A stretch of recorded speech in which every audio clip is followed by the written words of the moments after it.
Okay, so you don't use credit cards. What do you do in case of an emergency?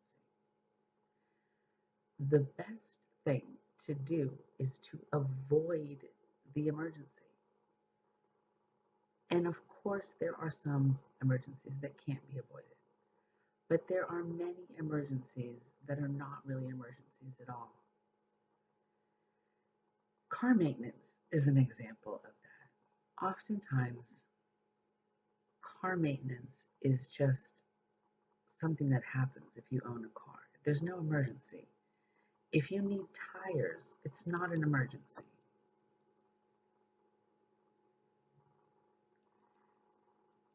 If you own a car, you will have expenses. That's just the reality of owning a vehicle.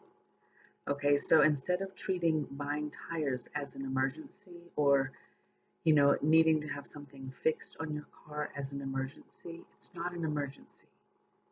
It's part of the responsibility of owning a car.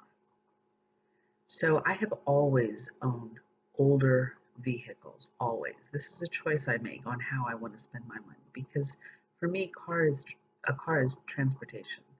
It's not a status symbol, it's not a luxury item, it's not something I care about. Some people love cars, like that's their passion. Not mine. It's simply a mode with which to get my things done. That's what my car is for. Okay. So, depending on where you are on the scale of what is the car for, will dictate what kind of car you have. I've always had older cars. If you have older cars, there is maintenance required. If you have any car, there is maintenance required. And things to consider are oil changes, new tires, rotation of tires, minor glitches, things that break inside the car. Some things you can fix yourself. Some things require a mechanic because it's a big pain in the butt, or they have the right equipment, or you need the lift to get on there.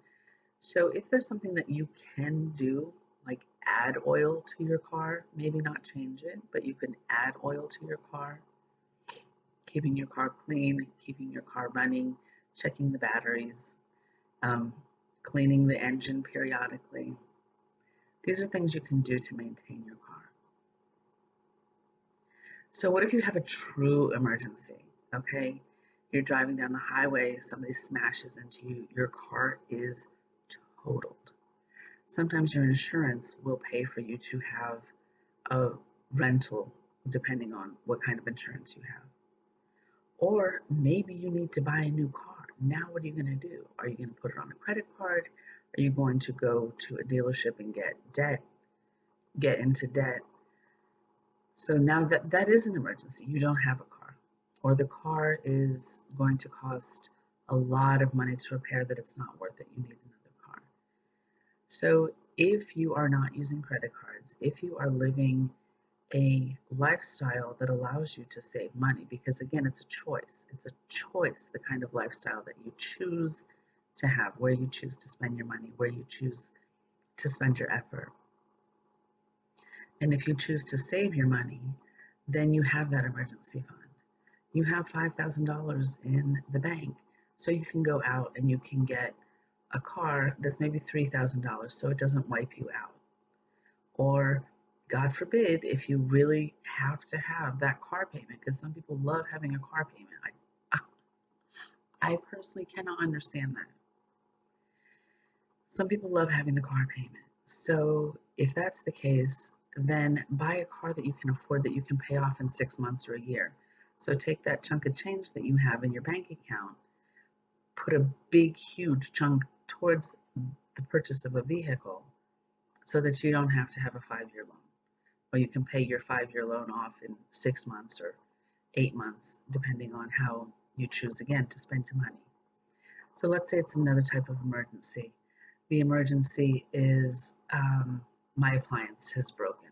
The refrigerator's broken. It's Thanksgiving. What am I supposed to do? Again, if you have saved your money, you've lived the kind of life where you can save your money, you have a couple $100s in the bank that's not going to affect your rent, that's not going to impede on your paying your mortgage, or the lights are going to stay on. You have that money. So saving your money as an emergency fund is the best thing you can possibly do. Now, if you have a life altering emergency, like you just found out your child has cancer and your insurance covers 70% and you have, 30% to cover on this insane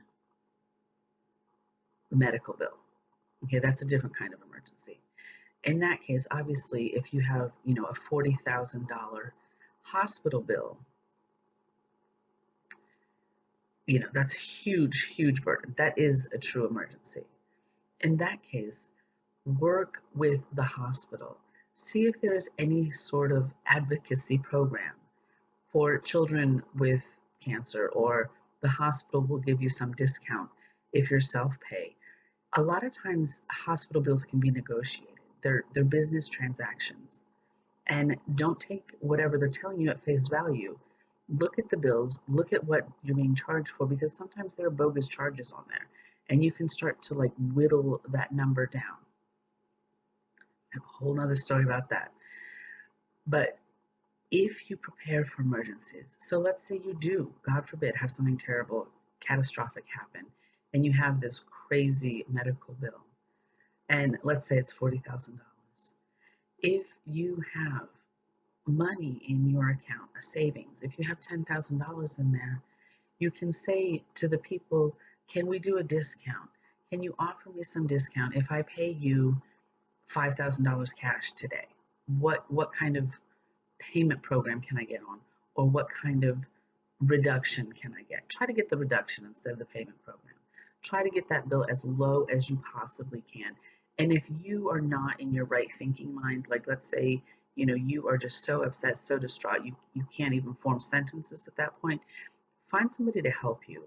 Find somebody from your church or from your family or a close friend who can be your advocate during that time of emergencies.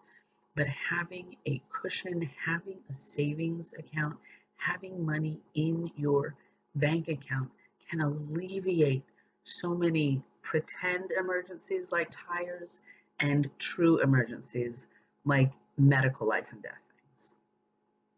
Start saving your money.